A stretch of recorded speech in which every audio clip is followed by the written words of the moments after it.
Goeiemôre, baie welkom by die Gereformeerde Kerk Ontdekkers. Mag die Here ons saam weer seën as ons vanmôre gaan saam lees uit 1 Samuel 25. Ja, die verhaal van Abigail en haar absolute vertroue in die lewende God. Kom ons luister na die woord van die Here. Kom ons buig ons hoofde in gebed saam. Ja, Here, U is ons redder, U alleen is in Christus, is ons verlosser, en U het ons reeds hoor sing waar ons pleit en vra, bly naby ons. Ja, op U hoop ons, op U vertrou ons. En Vader, ons sondes, ook dit kan ons voor U bely. Ons gebrek aan liefde, dit ken U. In ons harte en in ons gedagtes skiet ons so ver tekort. Here, en daarom is ons klein voor U. As U ons elkeen vir ewig laat verlore gaan, dan is dit net dit wat ons verdien. En tog kan ons U nabyheid opsoek, in U midde wees met vrymoedigheid. In Jesus naam. Hoe anderste, as dat ons hier is vanmôre met dankbare harte. Dat ons hier is in aanbidding, met een begeerte, om U naam te heilig, om U groot te maak, om U uit te wys, om uit te jubel, U alleen is ons rots en ons verlosser.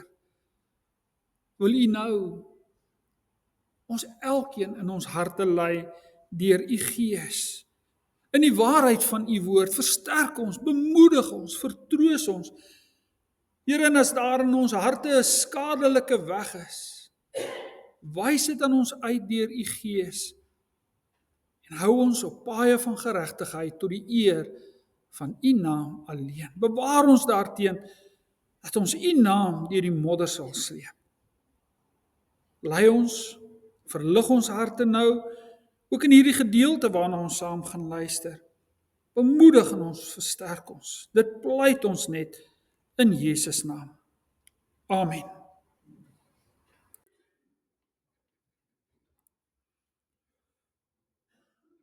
Ons skriflesing kom vanmôre uit 1 Samuel 25, is 'n redelike lang gedeelte.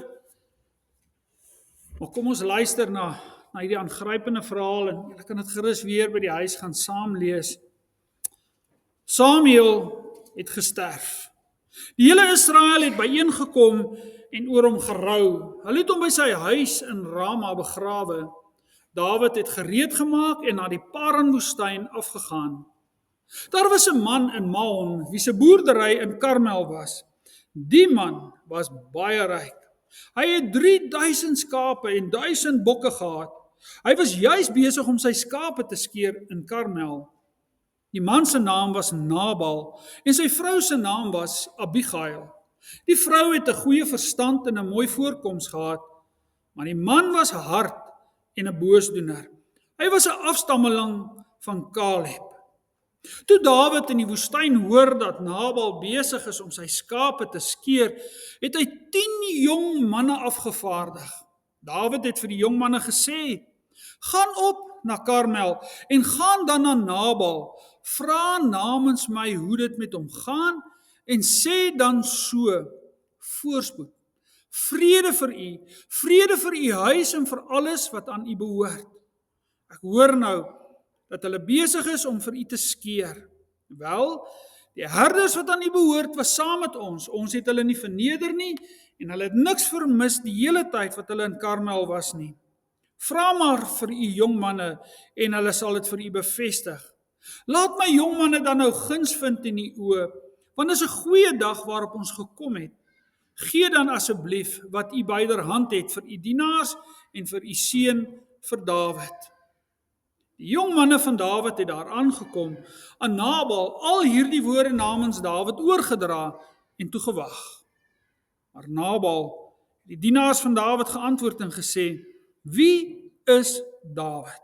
Wie is die seun van Isaai? Daar is deesdae baie slawe wat dros, amper elkeen loop weg van sy baas af. Moet ek nou my brood en my water en my slaggoed wat ek vir my skeerders geslag het, vat en dit vir manne gee van wie ek nie weet waar hulle vandaan is nie? Die jong manne van Dawid het aan hulle spore omgedraai, hulle het teruggegaan en toe hulle by Dawid aankom, het hulle al hierdie woorde aan hom oorgedra. Dawid sê toe vir sy manne: "Gord elkeen van julle sy swaard aan." Elkeen het sy swaard aangegord en ook Dawid het sy swaard aangegord. Ongeveer 400 man het agter Dawid aan opgetrek en 200 het by die pakgoed gebly. Vir Abigail, die vrou van Nabal, het een van die jong manne intussen tyd berig gebring: "Kyk, Dawid het boodskappers uit die woestyn gestuur om ons Heer te groet en hy het hulle uitgeskel. Maar die manne was baie goed vir ons. Ons is nie verneder nie en het niks vermis nie, die hele tyd wat hulle saam met ons rondgetrek het toe ons in die veld was.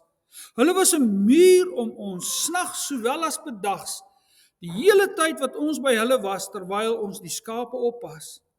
Daarom, oorweeg dit en kyk wat u kan doen, want onheil wag op ons Heer en sy hele huis, en hy's te veel van 'n skobbejak dat 'n mens met hom kan praat." Abigail het gou gemaak. Sy 200 brode, 2 kruike wyn, 5 voorbereide skape, 5 seah geroosterde graan, 100 blokke saamgeperste rosyne en 200 blokke saamgeperste droë vye geneem en dit op donkies gelaai.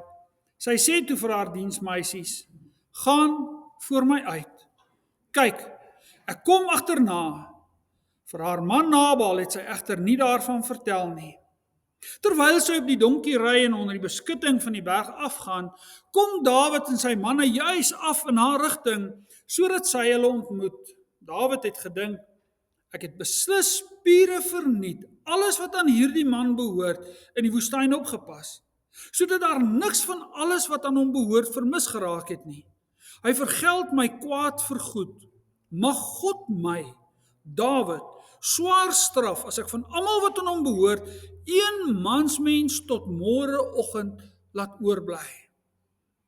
Toe Abigail vir Dawid sien, het sy vinnig van die donkie afgeklim, voor Dawid neergeval en diep neergebuig met haar gesig teen die grond.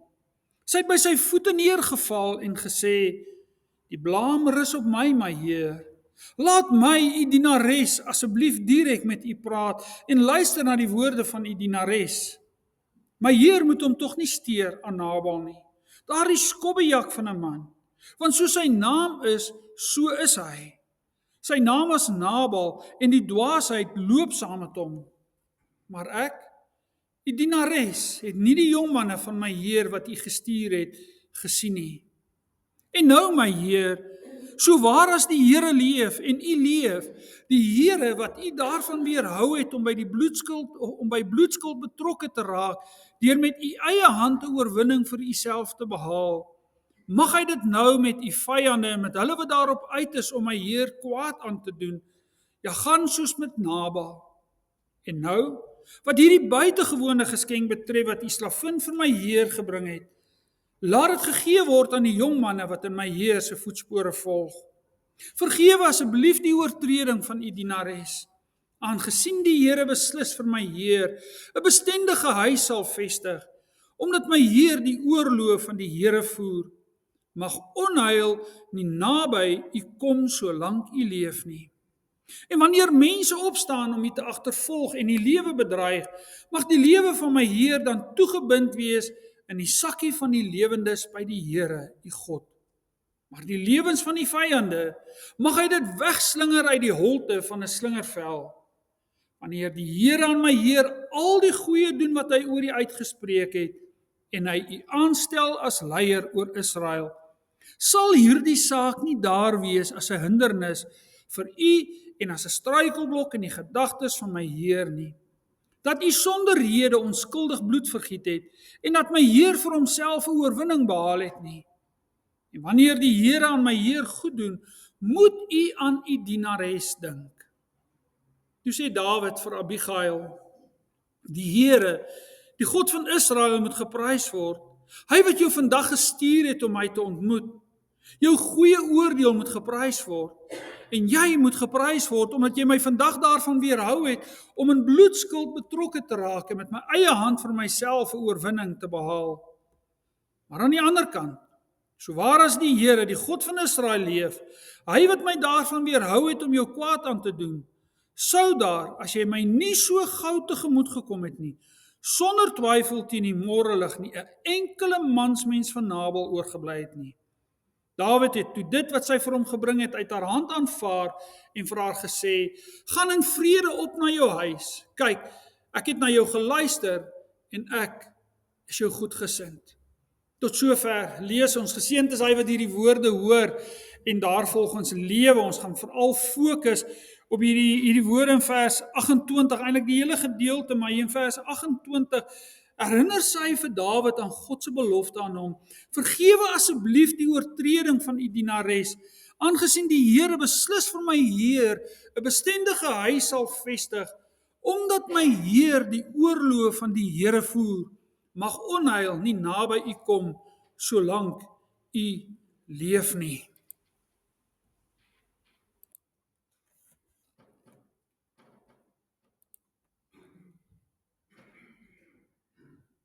Een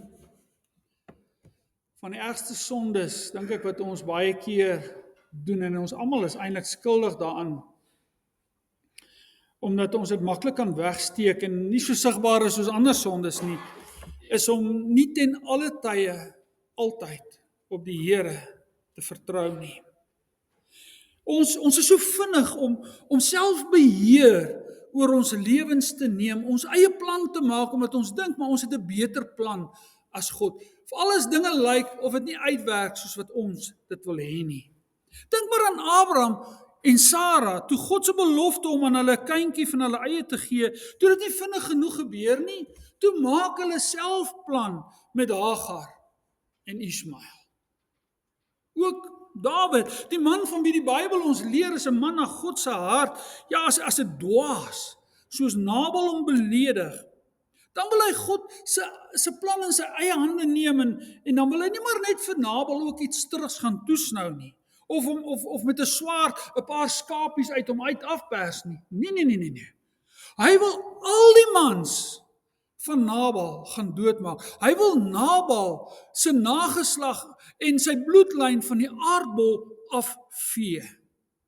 Dis dan, wanneer God 'n vrou met die naam van Abigail, die Bybel leer dat sy 'n goeie verstand en 'n mooi voorkoms gehad het, na Dawid stuur om hom in sy spore te stuit. En belangrik wat ons moet raak sien is, dat sy Dawid daaraan herinner, dat God besig is met 'n groter plan in sy lewe. En hy moet net weer die groter prentjie kry, dat God in beheer is en dat hy op God moet vertrou. Sy rig net weer sy hart en sy gedagtes op God se plan vir hom. En ja, terwyl dit dan nou Moedersdag is dit nie die wonderlikste ding wat 'n moeder kan doen om haar kinders en haar man, as sy sien hulle is op 'n pad van selfvernietiging, om hulle in hulle spore te stuit en hulle net weer te herinner aan wie hulle in Christus is en wat dit alles vir hulle inhou nie. Ek wil dit ook waag om te sê, dat hier sit dalk vermoere 'n klomp moeders, wat dit al baie keer moes gedoen het. Ja, om vir boetie en vir sussie en ook vir pa net te sê, wow, raak net rustig, kom ons vertrou die Here in hierdie saak, en onthou wie jy is in Christus. Laat die Gees jou daarin lei om te doen wat voor God se oë reg is, en vertrou hom met die pad. Nou as jy so 'n moeder het, of gehad het, dank die Here daarvoor, aan hom al die eer.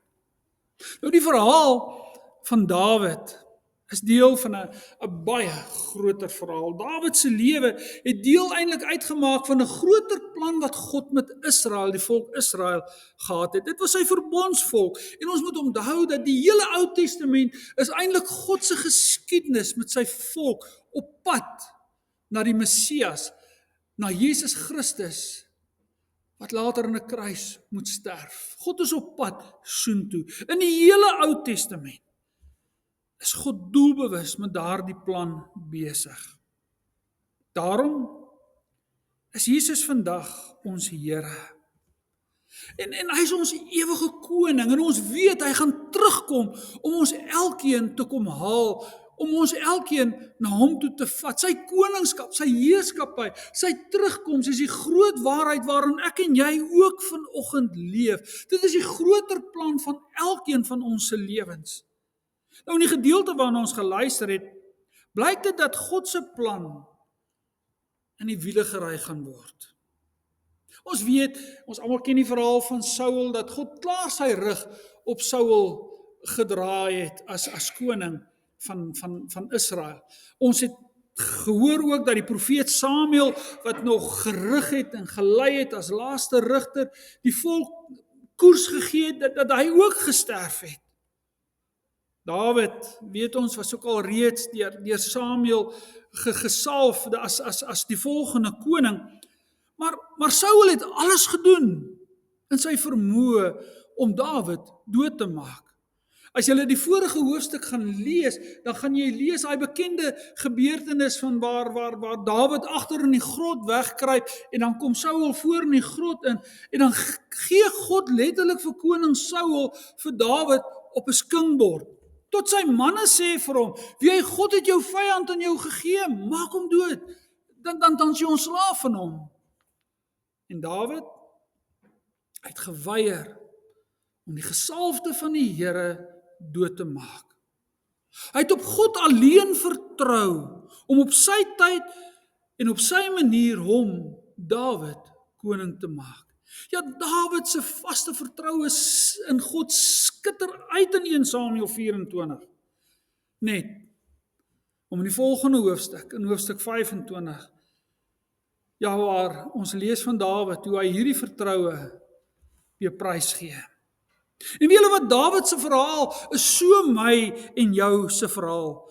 Van eendag is dit maklik om my vertroue op die Here te stel, net om die volgende dag. Dan dink ek nie, die Here se plan is nou nie so goed nie. Kom ek vat bietjie die leiersels in my eie hande. Kom ek doen dit op my manier, al is dit nie soos wat die Bybel leer nie. Want hierdie ou het mos nou daarvoor gesoek. Ons lees van Nabal, sy naam beteken letterlik dwaas.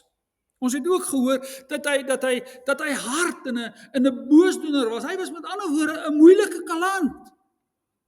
Ek dink elkeen van ons het in ons lewens al 'n moeilike oomie ontmoet, 'n moeilike kaland. Dit was Nabal.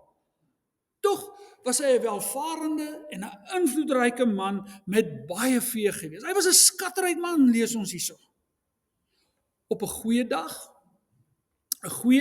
waar hulle heel moontlik die skape geskeer het en die oes groot is, waar hy en sy manne letterlik die aand kon fees vier, want daar's groot inkomste vir hulle. Ja, op so 'n dag kom 10 van Dawid se manne by Nabal aan met 'n versoek. Gee dan asseblief wat u byderhand het vir u dienaars en vir u seun vir Dawid, nadat hulle hom vrede toegewens het. Alles wat mooi is, hom toegewens het. Ja, ons moet onthou dat Dawid het maar net by hierdie man gaan bedel nie. Ons het gelees dat toe Dawid in die wildernis was en hy vir Saul moes wegkruip en vlug, het hy 'n groot groep mans om hom bymekaar gemaak het om nagevolg het. Ons lees hierso omtrent 'n groep van 600. Mense wat saam met hom gereis het en hierdie ouens was nie 'n klomp sissies nie, ook nie Dawid nie. Maar waar hulle gevlug en geskuil het hulle ook gesorg dat die dorpe en die mense om hulle veilig is. En hulle het nie die mense se goederes gesteel nie. Hulle was nie 'n klomp rowers wat mense se goed gevat het nie. Dawid en sy manne het dit vir almal, mens en dier, moontlik gemaak om veilig te lewe. Nabal se eie herders getuig daarvan dat Dawid en sy mense altyd goed was teenoor hulle en dat Dawid en sy manne letterlik soos 'n muur van beskerming om hulle was, dag en nag. As Dawid en sy manne in die omgewing was, kon almal rustig slaap en weet hulle fees veilig. As Nabal dus vir Dawid se manne sê, maar wie is hierdie Dawid? Wie is die seun van Isai? Is dit nie omdat hy nie geweet het wie Dawid is nie? Want ons lees ook na die val van Goliat, het al die vrouens in al die stede Dawid se grootheid besing. Nabal het geweet wie Dawid is en dat God 'n groter plan met hom het. Hy het presies geweet. As hy dus hierso Dawid se manne met minagting antwoord, dan doen hy dit doodeenvoudig met 'n hoogmoedige, synige hart. Wie dink hierdie Dawid, hierdie wegloopslaaf en droster, is hy om by my kos te kom vra? Dawid se manne het skaars terugvoer gegee oor Nabal se minagting, of Dawid beveel elkeen van sy manne om hulle swaarde aan te gord en op pad na Nabal toe dink Dawid: mag God my Dawid swaar straf as ek van almal wat aan hom behoort een mansmens tot môreoggend laat oorbly. Kyk, Dawid is kwaad verby, verneder verby. Hoe kon Nabal dit durf om Dawid so te beledig? Jy sien, dis net hier waar Dawid heeltemal van God se belofte en sy plan met hom vergeet. Dis net hier waar Dawid sy vertroue op God laat vaar en sy eie plan maak. Dis net hier waar Dawid so behep met homself raak en waar hy op pad is om dinge te gaan doen wat sy lewe ingrypend gaan verander. Hy gaan maar net soos Saul en net soos Nabal, maar net sy eie belange dien. Hy gaan maar net weer 'n koning soos Saul wees. Weereens, Saul, Nabal en Dawid se verhaal is so my en jou se verhaal. Dis so 'n verhaal van om nog eendag op God te vertrou en nie die volgende dag as 'n belediging of 'n teleurstelling te na my lyf kom, dan vergeet die uwe wie God is en wat sy beloftes is aan my in Christus. Dan gebruik ek ander se gedrag as 'n verskoning vir my eie liefdelose en dwaase optredes. En dan kom die wraak en die liefdeloosheid my mos toe. Hoe durf hulle? Dis wanneer die moeilikheid sy grootste is.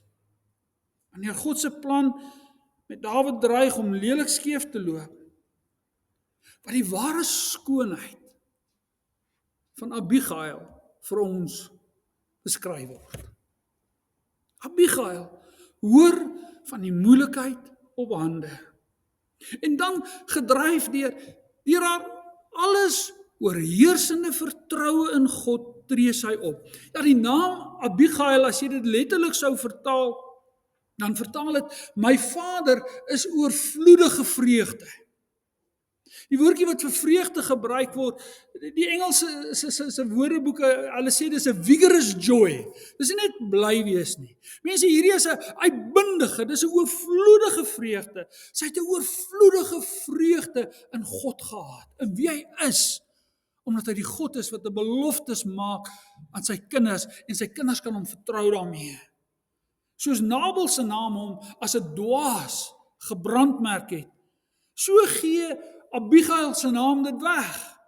Sy huppel, sy bewe van vreugde, van ontzag en vertroue in die lewende God.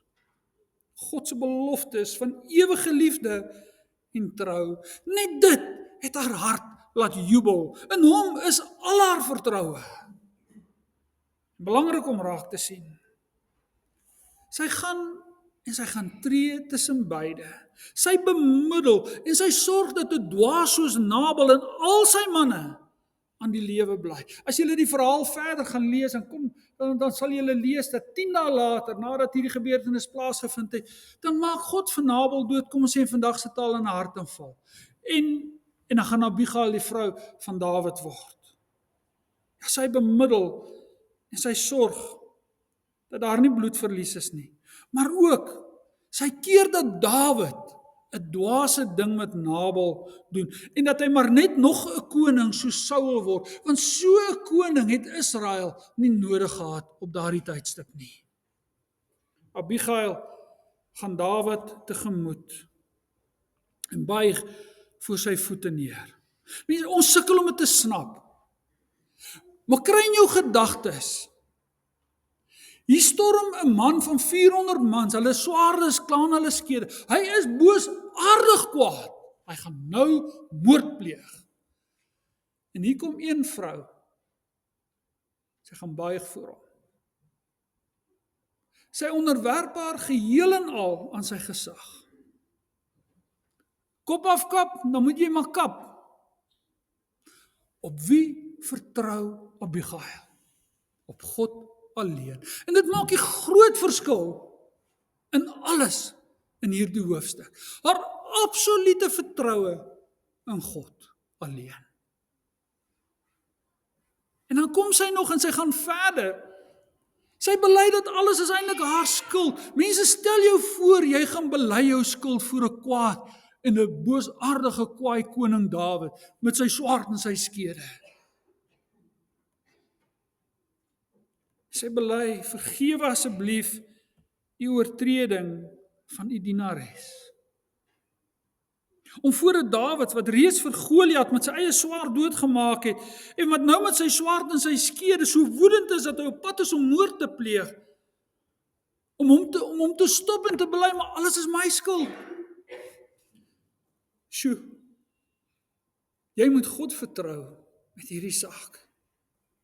Deur haarself by sy voete klein te maak, ontlont sy nie net die uiters plofbare situasie nie, maar tegelykertyd omhels sy en vertrou sy God, ook met sy plan met Dawid, want Dawid se pad was ook God se pad met Israel. Sy het geweet dat God aan Dawid 'n bestendige huis beloof het, dat hy dit sal vestig. En eintlik is haar vertroue op God en die hoop en die beloftes wat hy aan sy kinders maak.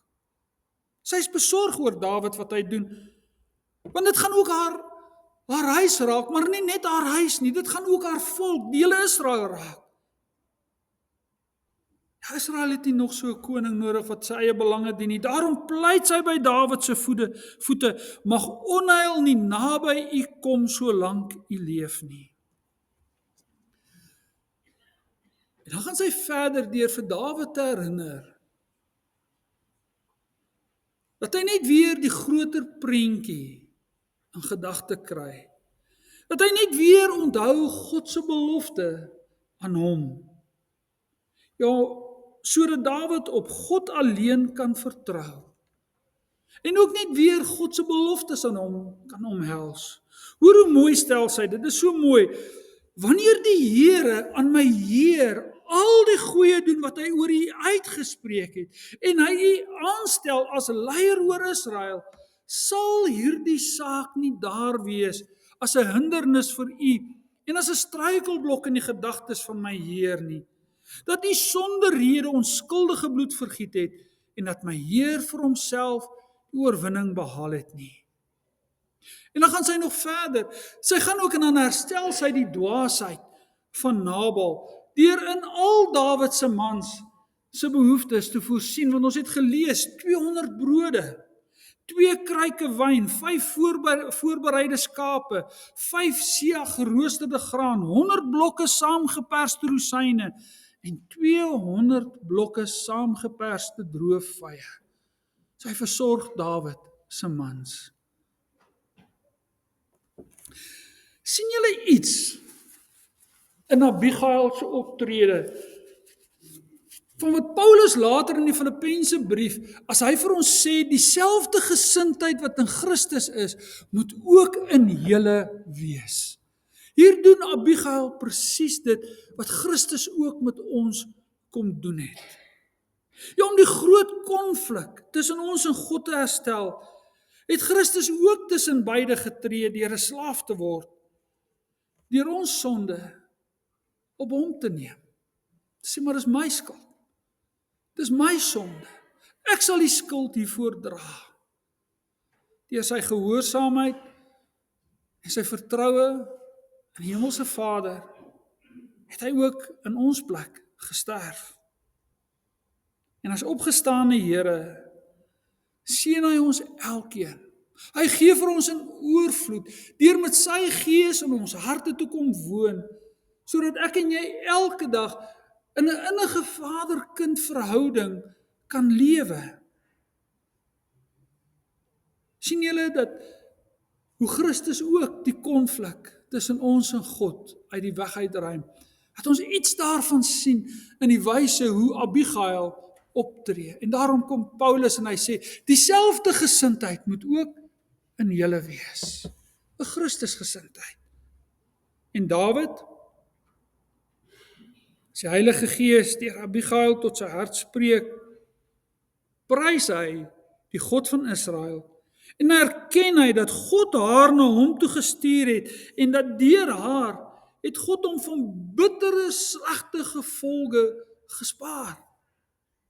Verder bely hy dat hy met sy eie hand wou wraak neem en dat hy nie vir God in hierdie saak in berekening gebring het nie. Hy was te vol van homself.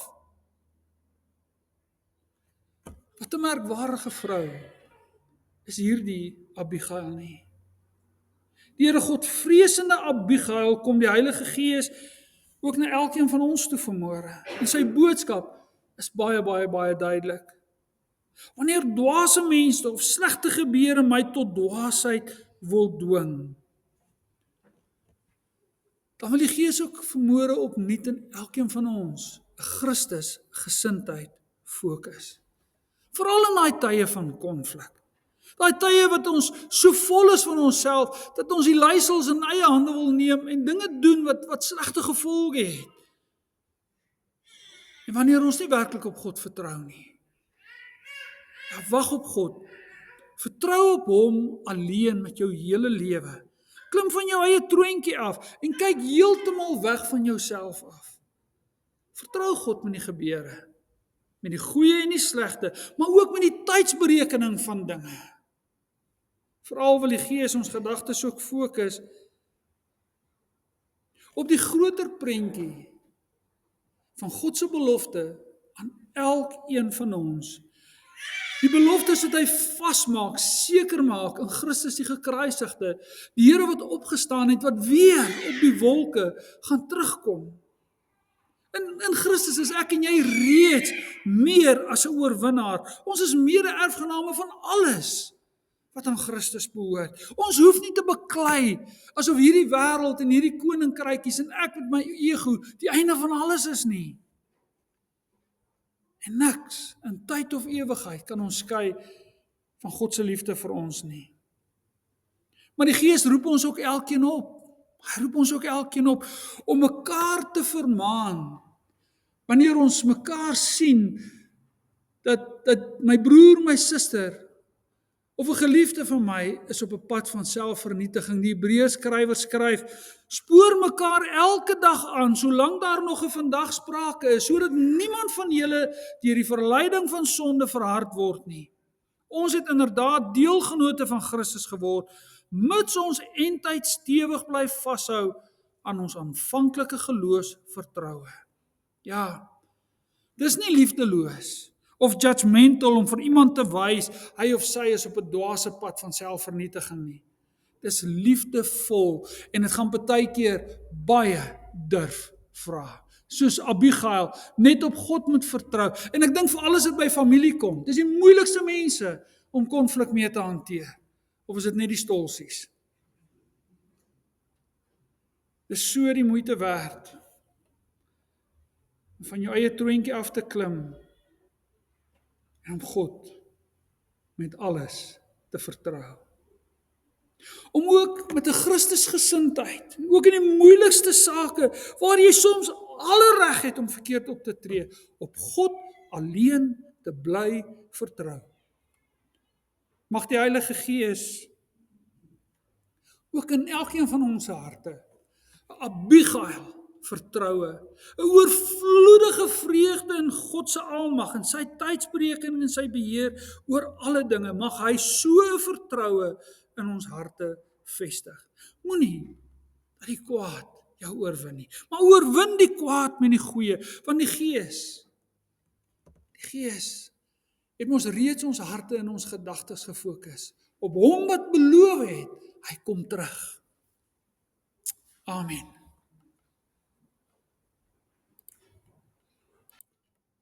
Kom ons doen 'n gebed saam. Here, wat 'n verhaal is hierdie nie? Nie net lees dit lekker en gryp dit in ons harte nie. Ons sien iets van Christus se hart, ook in die optrede van Abigail. 'n Vrou wat U vreesloos gedien het, wat met alles in haar net op U vertrou het. En is maar net 'n skaduwee van dit wat Christus aan die kruis vir elkeen van ons gedoen het. Om ons te kom dien, om ons belange eers te kom stel, sodat daardie gesindheid ook in ons harte kan wees. Ja, kom o Gees van God, vestig U self in elkeen van ons 'n Christusgesindheid. Dalk is daar vermoere in ons harte en ons lewens, konflik met familie en vriende. En U vra vir elkeen van ons om net op U te vertrou en om die regte ding te doen, die regte woorde te sê, die regte taal te gebruik, maar ook om werklik die liefde van Christus met ander te deel. Ja, kom o Gees van God, vestig in elkeen van ons harte so 'n gesindheid. Help ons. Wys aan ons daar waar ons miskien heeltemal te vol van onsself is, waar ons sukkel om van ons troontjies af te klim. Lei ook ons gedagtes waar ons so maklik meegevoer kan word met verkeerde gedagtes, waar ons so maklik ons verkeerde gedrag regverdig in ons gedagtes. Dat skep in elkeen van ons 'n rein hart, sodat ons deur Jesus Christus ook kan navolg. Dankie Here vir U woord wat so duidelik is. Dankie vir al U genade. Dankie vir U liefde en sorg wat ons elke dag kan ontvang, om hierdie pragtige dag te kan beleef, die son skyn, maar ook dat ons elkeen vermoere so dankbaar kan wees vir die moeders in ons eie lewens, en die kosbare rol wat hulle in ons harte en ons lewens speel.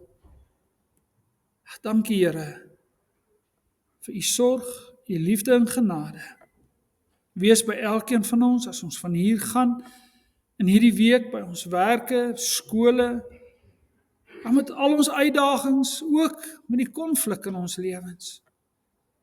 Help ons ook Here met alles wat ons nodig het. U weet presies wat dit is, sodat ons net aan U getrou kan bly en dat ons U kan lief hê en kan dien.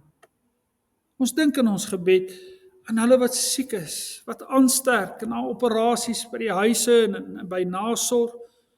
Ons dink ook in die besonder vir Henny wat met hierdie week gaan vir operasie, ook met al die uitdagings wat daarmee saamgaan. Sit ons ook vir hom en Elise in U hande, dat U hulle sal versorg en sal lief hê en sal gesond maak volgens U wil. Daar wees ook by elkeen van ons met die eie uitdagings in ons eie harte en in ons gedagtes. Ja, wees ons genadig, o Vader, en kyk altyd na ons om Christus ontwil. Ons wil ook bid, Vader, wees by ons as gemeente met sy eie uitdagings. Geef ons altyd die middele, geef ons altyd die gawes om U hier te dien, te loof en te prys. En ons wil vra, versorg ons ook as gemeente met alles wat ons nodig het, sodat ons kerk van ons Here Jesus Christus kan wees. Dit vra ons en dit bid ons in Jesus naam alleen. Amen. Ons gaan